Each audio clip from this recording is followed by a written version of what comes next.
উত্তরাঞ্চলের শীতের তীব্রতা ও জনদুর্ভোগ সম্পর্কে জানাতে নওগাঁ থেকে আমাদের সাথে যুক্ত হয়েছেন সহকর্মী আব্দুর রউফ।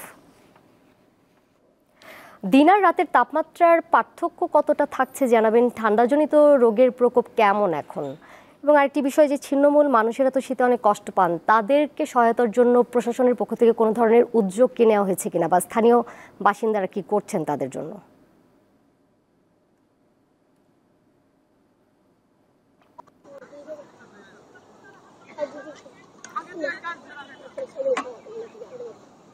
আব্দুল্লাহ, আপনাকে ধন্যবাদ। গত 2 দিন যাবৎ নওগাঁর তাপমাত্রা 12 ডিগ্রি ঘরে অবস্থান করছে। এর আগে গত সপ্তাহের পুরোটা কিন্তু আপনার 11 ডিগ্রি ঘরে অবস্থান করছিল। এতে বলা যায় যে নওগাঁর তাপমাত্রা চলতি শীত মৌসুমে 9 থেকে 15 ডিগ্রি ঘরের ওঠানামা করছে। এতে করে কিন্তু কখনো শীত পড়ছে, কখনো আবার একটু গরম লাগছে, আবার কখনো ঘন কুয়াশায় ঢাকা থাকছে চারিদিক।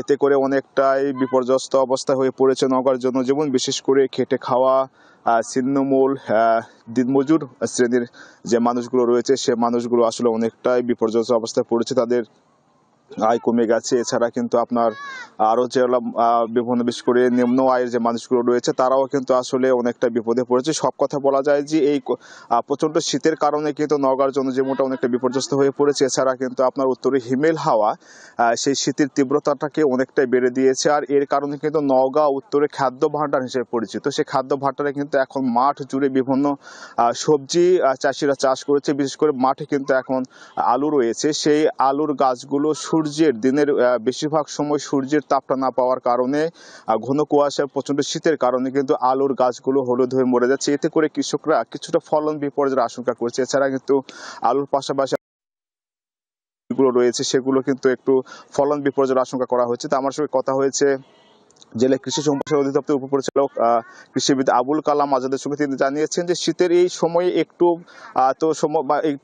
ঘন কুয়াশা প্রচন্ড শীতের কারণে এবং পুরো দিনের বেশিরভাগ সময় সূর্যের আলো না থাকার কারণে কিছুটা সবজির ক্ষেত্রে একটু সামান্য হলে একটু প্রভাব পড়বে। এছাড়া আমার সাথে কথা হয়েছে জেলা প্রশাসক মোহাম্মদ আব্দুল আওয়ালের সঙ্গে। তিনি জানিয়েছেন যে শীতের প্রকোপটা বৃদ্ধি হওয়ার শুরু থেকে কিন্তু নওগাঁর ছিন্নমূল মানুষদের মাঝে কিন্তু সরকারের পক্ষ থেকে শীতবস্ত্র হিসাবে কম্বল বিতরণ কার্যক্রম অব্যাহত রেখেছে। এবং এই শীতের তীব্রতা আরো বৃদ্ধি পায়, সেক্ষেত্রে কিন্তু শীতের আরো জেলার যে 11টি উপজেলা রয়েছে, সেই সব 11টি উপজেলা থেকে ছিন্নমূল এবং শীতার্ত মানুষদের তালিকা করে কিন্তু তাদেরকে শীতবস্ত্র পৌঁছে দেওয়া হবে বলে তিনি জানিয়েছেন। এছাড়া কিন্তু এই কখনো শীত, কখনো আপনার একটু গরম এবং কখনো ঘন কুয়াশার কারণে কিন্তু শীতজনিত রোগের আক্রান্ত হচ্ছে শিশু ও বয়স্করা। এতে করে আমরা সদর হাসপাতাল এবং অন্যান্য হাসপাতালে দেখেছি যে আপনার বিশেষ করে শীতজনিত রোগে কিন্তু শিশু বয়স্করা আক্রান্ত হয়ে হাসপাতালে চিকিৎসা নিচ্ছে। তবে এখনো শীতজনিত রোগে আক্রান্ত মানে জেলার কোথাও মারা যাওয়ার কোনো ঘটনা ঘটেনি। এছাড়া আমার সঙ্গে কথা হয়েছে বদলগাছি কৃষি আবহাওয়া পর্যবেক্ষণাগারের কর্মকর্তা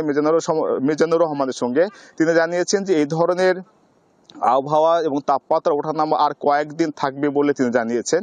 তো এই ছিল নওগাঁ থেকে তাপমাত্রা নিয়ে আমার কাছে থাকা সর্বশেষ তথ্য। আমাদের সাথে যুক্ত ছিলেন সহকর্মী আব্দুর রউফ।